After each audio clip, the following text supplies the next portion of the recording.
with us today Macomb County Commissioner Barb Zinner, and she'd like to come and say a few words.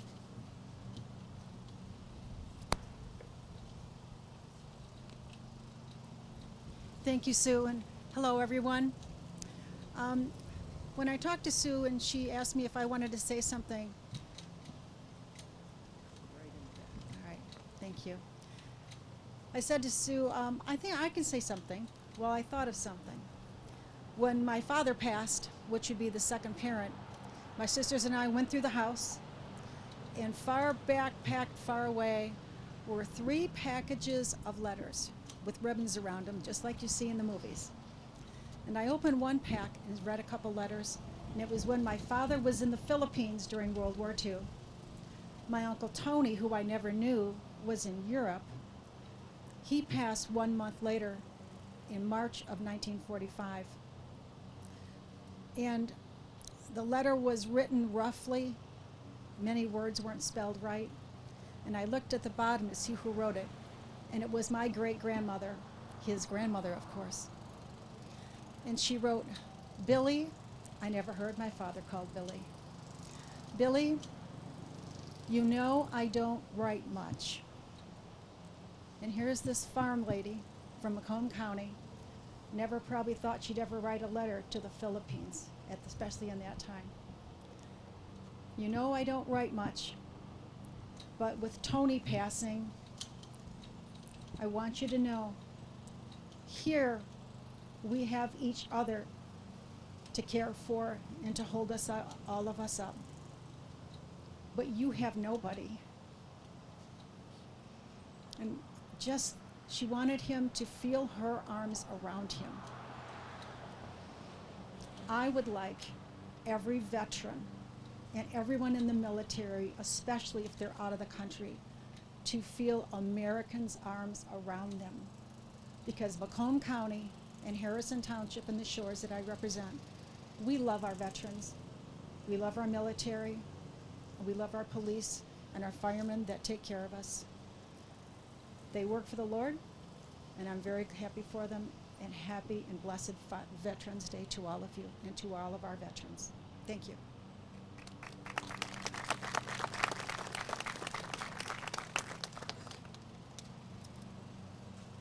Next, we have the wonderful Lance Cruz Choir is going to sing the Star Spangled Banner for us.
Down here?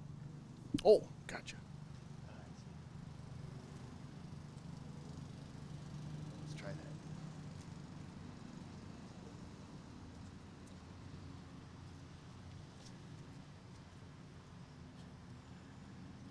We are very excited every year to be able to have inductees from our community on this wonderful Veterans Memorial Wall. This year there are 4 inductees, and General Slocum is going to come up and help me hand these out to these wonderful veterans. Our first inductee is Fred Nels. His wife Joyce is here today to receive this certificate. If you can come up, please.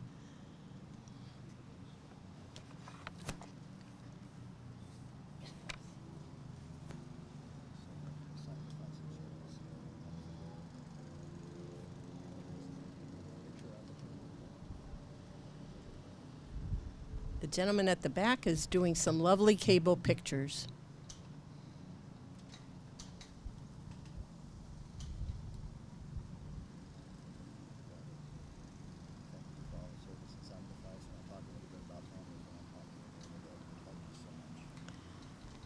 Thank you.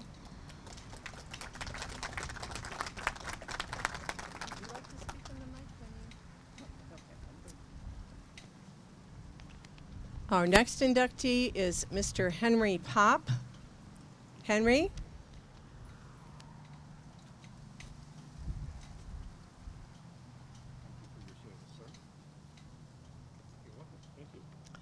Thank you, Henry.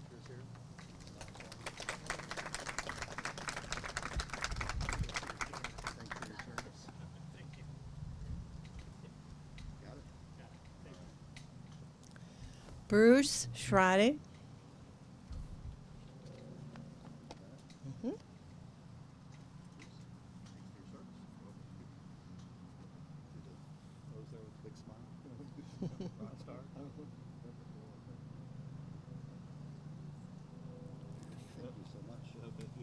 Thank you. Our last inductee is Richard Sachs.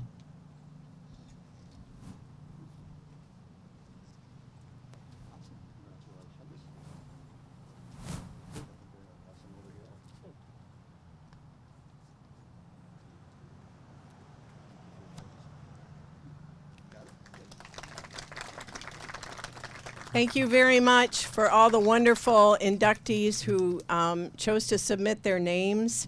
I just wanted to let you know that there's a form on the township website for you to go ahead and fill out if you know another family member who's Harrison Township resident who's a veteran living or deceased. We'd love to have them on the wall for next year. We also have some of those forms. Our Beautification Commission has a few of those forms today as well. Now I'd like to introduce the wonderful General Doug Slocum, who has some great words for our veterans today. Well, awesome. How's everyone doing? All right, so the 11th month, 11th day, 11th hour, you know the history a little bit behind that, right? Is Armistice Day, which is a little bit different than how we normally talk about Memorial Day, right? This is Veterans Day. So Armistice Day was actually a celebration, in the particular case, the end of World War I, which was, quote unquote, the war to end all wars. As always, sometimes we don't quite have the vision clear enough, right? We wish that that would have been the war to end all wars. But we continue to have to fight for the freedoms. Ken, you talked about it very well, that we're able to gather, we're able to talk, we're able to do a lot of wonderful things because the sacrifices of the men and the women and the families that have led us to be able to be here today. But in the spirit of being able to make this a celebration, perfectly now we have the sun right here, so I'm going to start us off a little bit. It's always cool to get pictures from their perspective, but now we're going to do it the other way around. I'm going to take a selfie with you all right? So let's start off with, I probably have to do it side by side, or one side each. Whoop. All right, we'll start over here with this side. All right, and then over here, say Happy Veterans Day. All right, these will be on sale later. So anyway, how many folks, veterans, do we have in the crowd, by the way? And I'll say thanks for your service, and I'll add one more to it. How many Vietnam veterans do we have with us today? I add one more to that, which is welcome home. Because our country has always been a little different on how we react to our veterans and how we respond to them. But there was one generation that I think we completely missed. So we owe quite a bit to our Vietnam veterans who came back from there and didn't get the same treatment. You know, when I came back from the first Gulf War, it was very interesting. Short notice kind of a deployment, went over there, and I remember coming back, being in the airport in Salt Lake City in my uniform, and a lady on the escalator in front of me turned around and looked, and all of a sudden she ran down the escalator toward me, and I'll tell you, I was scared. I didn't know what was going to happen, but she hugged me. It's like, okay, that's not what I expect, is a hug in public or whatever, but it's just a small thing. It was like getting a meal bought for you at a restaurant anonymously by somebody wanting to support the military. That there's a lot of people that really appreciate what our veterans do. Now, we talk about our veterans and the sacrifices they make, but I'm here to tell you, and the veterans, they've been keeping a secret from their families for a while because, you know, the veterans go away, but they actually, most of the time, go to these very, very nice resorts, and they just don't want to tell you about it. You know, I'm thinking about places like Camp Red Cloud, Korea, Minot, North Dakota. I mean, these are some garden spots that we're talking about here. All right, so we got to get our veterans to talk a little bit about, you know, the sacrifices. Just kidding. But, you know, there's a lot of things that our veterans do when they're away, and certainly through the different times. And the sacrifices are all different. But the one thing that is a common thread, I think, with all the veterans, with all the different services, it's the sacrifices that we don't talk about so much, which are the families a lot of times. The separations, the effects on the children, and these types of things that, you know, that is very tough on folks. So when we talk about the sacrifices a lot of times, we can talk about some of the prominent veterans that we know. As I'm sitting here in Harrison Township, we could talk about Digger Odell. I think most of the folks here know about Digger, right? Hometown hero, activated, goes to Vietnam, flying an F-105, gets shot down, taken prisoner for over 5 years. I can't imagine the hell that man went through. But to come back and be part of the community, to give back like he did, is absolutely wonderful. And there's lots of cases like Digger's that we could talk about. But there's a lot of folks that have simply served their time. It might be in the National Guard and Reserves. They go on a 3-month deployment here. They deploy with our tankers out of Selfridge. They go with the A-10s. They go over and they fight our nation's wars, and they come back and then they serve again in the community. And they do it sometimes just being supply officers, sometimes being an accountant. Sometimes it's literally cleaning the restrooms. But my point is that our veterans all sacrificed. They have taken away from their selfish desire of what they want to do with life, and they've decided to follow a path where they are selflessly serving others first and serving this country. And it takes a whole team to be able to do that. So for all of our veterans out there, a deep and sincere thank you from me for what you've sacrificed for this country, that we're able to have the freedoms that we have. It's one team, one fight that got us here. So one other quick story. Was traveling through the airport years ago down in Florida, small little airport, and in front of me was this individual wearing, you know, kind of a bomber jacket with patches and everything on it. He was traveling with his wife, and I didn't think much of it. Started chatting with him just a little bit, making some small talk as we went through security and sitting in this, must have had 2 or 3 gates, that was it. That's about the size of this airport. Got chatting with this individual. Now, I must not have been very good at asking questions, because what chatted with him was kind of interesting, but it wasn't until much later, after we'd gotten on the flight, I don't think I had the smartphone at the time and everything, to look up to realize that I'd spent a half an hour talking to an individual whose name was Bud Day. Colonel Bud Day was one of the most highly decorated pilots that we've ever had in the United States Air Force. Also a POW for a long period of time. But it was just as humble as could be. He was going back, championing veterans issues and all. But of course he has a very interesting story to tell. Probably one of the few living individuals who had an airport named after them. There was Bud Day Field, and this was before he passed away. But an absolutely amazing individual. And I tell you that story because as we talk about Veterans Day, there's 2 things I kind of want to leave you with thoughts as we go forward. And the first is, how do we honor and remember our veterans? We do that by having them tell the stories, by talking to them, by asking those questions. And if you're a veteran, I know sometimes it's not easy, but tell the story. Talk to somebody, whether it's writing, whether it's posting, whether it's blogging, whatever the heck it is you want to do, tell the story. And if you're not a veteran, ask about the stories, because that's how we're going to keep those memories alive. That's how we're going to be able to pass to our next generation. How did we get where we are today, and where do we need to go in our future as this country to continue to preserve our right to be able to assemble and all these freedoms and liberties that we so enjoy in this country that are worth defending. The second thing I want to leave you with is we need to take care of our veterans. Our veterans gave a lot for this country, and damn it, we need to be able to pay that back. We need to care for our veterans, whether it's their health care, their mental health, taking care of their families, making sure they get the benefits that they deserve.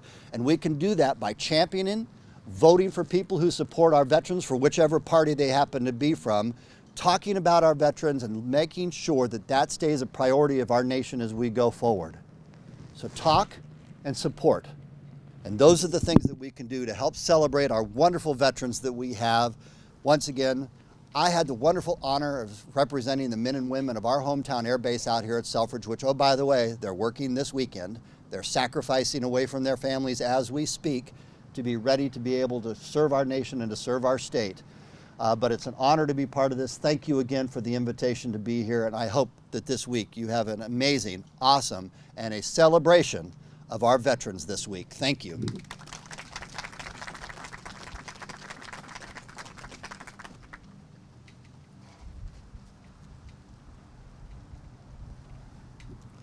Our next speaker is Sarge Parr. He's on his way up.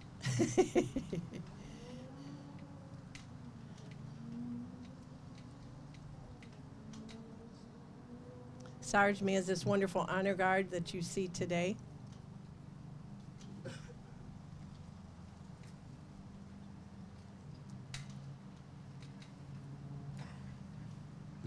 Good afternoon. I am Sarge Parr. I'm commander of the American Legion Post 4 Patriot Team Honor Guard. And honored guests, general, inductees, family and friends, the Beautification Committee in Harrison Township, we always love to be here. And thank you for inviting us back. So I hope you can hear me okay. Before I get to my prepared speech, which I do every year, I have two veterans, I get choked up, that I'd like to honor. The first one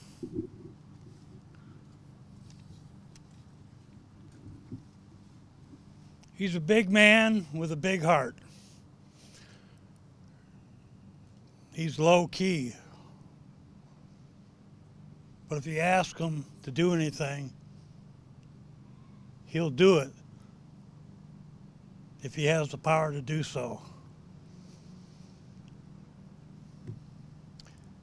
I have trouble pronouncing his last name, but we call him Don O. And Don O is a gunner's mate, 3rd class, United States Navy. He is unable to be here today. He has some health issues. So, Don O.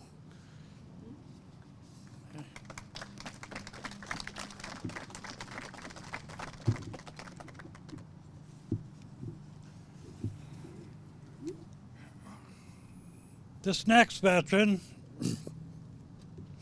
I like to call him my friend. I hope he doesn't get a big head. It was a complete surprise to him today, but I had to tell him first before he looked at the program. But I'm going to tell you what I know about him. Currently, he is the Vice Commander of the American Legion Post 4 at Mount Clemens. He is also my Vice Commander in the Honor Guard. He is our lounge manager at the post, and he currently holds a seat on the E-Board in the 7th District, Department of Michigan. He was elected commander of our post for 2 years. COVID struck. We tacked on an extra year. During that time, we had lots of problems. They closed our post, our fundraising, but the mailman kept coming, kept bringing those bills. We had lots of issues. I cut the grass there, that's my therapy. Lawnmower broke down, cost hundreds of dollars to get it fixed. Ice machines, building maintenance. Our approach to our driveway caved in, thousands of dollars in debt. But you know what? With the help of our executive board, our American Legion riders, our Sons of the American Legion, friends and family, he guided us through all the problems that we had. He's here today. I would like to bring to the podium Tech Sergeant E6, Richard C. Poole, United States Air Force.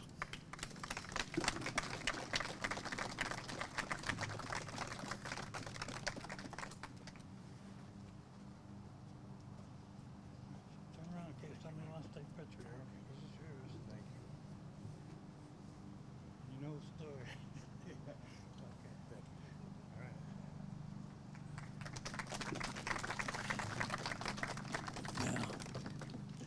Yeah, we all served, you know. We served our country, got our discharge, and, you know, General Slocum touched on some things, and in the program it tells about Veterans Day. But you know what? Those men and women that are serving right now, are they veterans? No, they are not. Surprise, surprise. You're not a veteran until you get that discharge. Not a dishonorable discharge, but once you get that discharge, that qualifies you as being a veteran. Veterans Day is for veterans. Memorial Day is for those who fought. Those who are serving now, our men and women that are serving now, they also have a day. Maybe you didn't know that.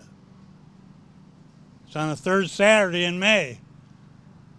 It's called Armed Forces Day. And that's when we honor our veterans that are, or I'm sorry, the men and women that are serving now. So let me get to this prepared speech, and when I'm done, maybe the rifle volley will wake you up.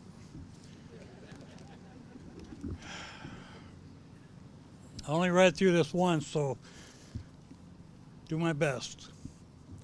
Military service by its nature is temporary. The legacy of our service, however, can benefit generations for centuries. Veterans Day can be traced to the armistice which ended World War I. Through the peace of that treaty did not survive the fascist tyrannies of Hitler and Mussolini, the freedom enjoyed by Europeans today is the result of service and sacrifice of millions of United States veterans. It is the legacy of who wore the uniform of the United States, a legacy of freedom. It is a legacy that has spread the globe. First Lieutenant Ralph Puckett, Jr.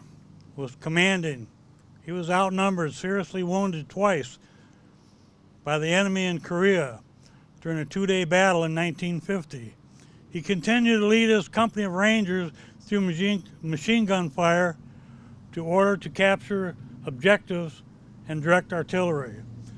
When his wounds prevented him from moving, he told his soldiers to leave him behind so they could withdraw. Despite his objections, his soldiers dragged him to a hill of a position of safety. Lieutenant Puckett would survive the battle and eventually retire from the Army as a colonel in 1971. Even his lengthy military career was temporary when compared to the legacy still continues in Korea. Without the sacrifice of veterans, including Colonel Puckett, freedom and democracy we enjoy today couldn't have blossomed in Korea. Another distinguished hero, the late Admiral Jeremiah Denton, spoke of a long temporary ordeal he experienced as a prisoner of war in Vietnam. If I had known that I was shot down, that I would be more than 7 years, I would have died of despair. But I didn't. I was 1 minute at a time, 1 hour, 1 week, 1 year, and so on. If you look at it like that, anybody can do anything. That type of toughness, commitment, perseverance is not unusual among veterans. After Harriet Tubman led hundreds of slaves to freedom through the Underground Railroad, she served as a cook, a nurse, and a spy for the Union Army in the Civil War. Frederick Smith served 2 tours as a Marine in Vietnam before launching the Federal Express Network, a company that would grow to $84 million global enterprise. Baseball great Jackie Robinson, surgeon Michael Bakery, and computer scientist great losing a limb. Collateral suffering that is synonymous with war. Even veterans who have experienced combat share a bond with those who have. They have all experienced a willingness to die for their country if called upon. They have all subjected themselves to a military justice system which requires strict obedience and professionalism, and they have all pledged loyalty to the U.S. Constitution. In the book, Walk in My Combat Boots by James Patterson, the authors interviewed veterans of various eras and published their accounts. Navy Reservist Ryan Leahy spoke of the rivalry as well as the bond. While on active duty, he felt a sense of dread in 2007 when he was approached by a Marine Vietnam veteran in the bar. He was going to give him some crap about being a Navy guy. Leahy, who had not seen combat, was surprised when the Vietnam vet thanked him. When he asked why, the Vietnam vet said, "You guys saved my life more times than I can count. I can't tell you the amount of times we would have died. But we were able to pick up the phone and you guys came in and got everyone out." Leahy would later use the moment to mentor others. Listen, you're not pulling the trigger, you're not doing what you see in the movies, but most people aren't. What you're doing is keeping the reactor up, getting that F-18 off the flight deck. You're literally saving people's lives. You're only 1 or 2 degrees away from physically saving someone's life. So have a little bit of ominous and understanding and pride in what you do. We, in the American Legion, welcome and encourage conversations such as these among veterans. We call them buddy checks. We remind them that their well-being matters, especially to us. Most importantly, we offer our friendship and assistance. And through their friendship, the American Legion has made suicide prevention among veterans its top priority. Buddy checks are one tool. But we must also do whatever it takes to encourage veterans to seek help at the Department of Veterans Affairs or other trained professionals. We must remove all stigmas associated with asking for help or being diagnosed with PTSD.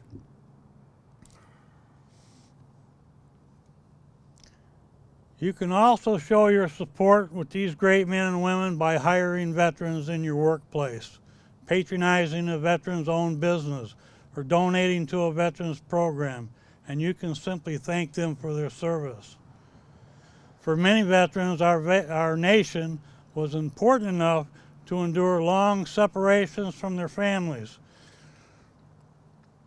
miss births of their children, freeze in sub-zero temperatures, bake in wild jungles, lose limbs, and lose their lives. Military spouses have to endure career interruptions, frequent changes of address, and a disproportionate share of parental responsibilities. Fewer than 10% of Americans can claim the title veteran. Less than 0.5% of our population currently serves. Yet some seem intent on trying to balance the federal budget by disseminating the quality of life programs designed for the families who have already disproportionately made their sacrifices. Veterans have given us freedom, security, and the greatest nation on earth. It is impossible to put a price on that. We must remember them. We must appreciate them. God bless you all for being here. God bless our veterans. God bless America.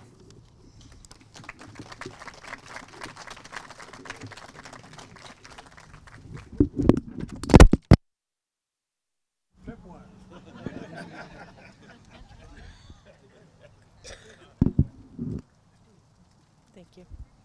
Thank you. We're going to hear from our wonderful choir again.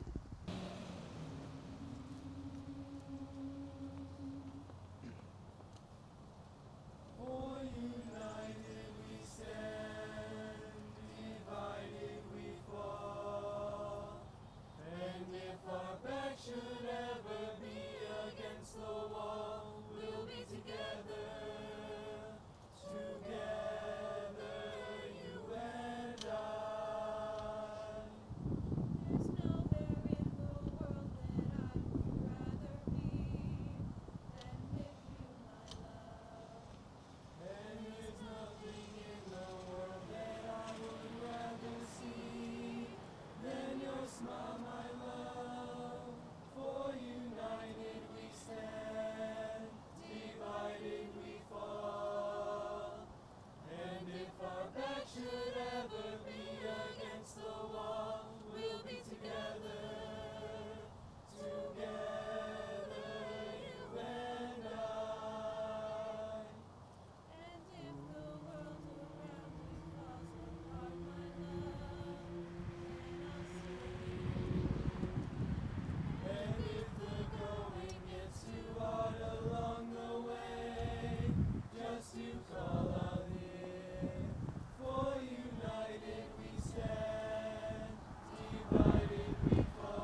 On behalf of our Township Supervisor, Ken Verkest, our Treasurer, Larry Tominello, is here today, Trustee Dino Giotti, and our Beautification Commission, everyone who supports this wonderful veterans program that we couldn't do without.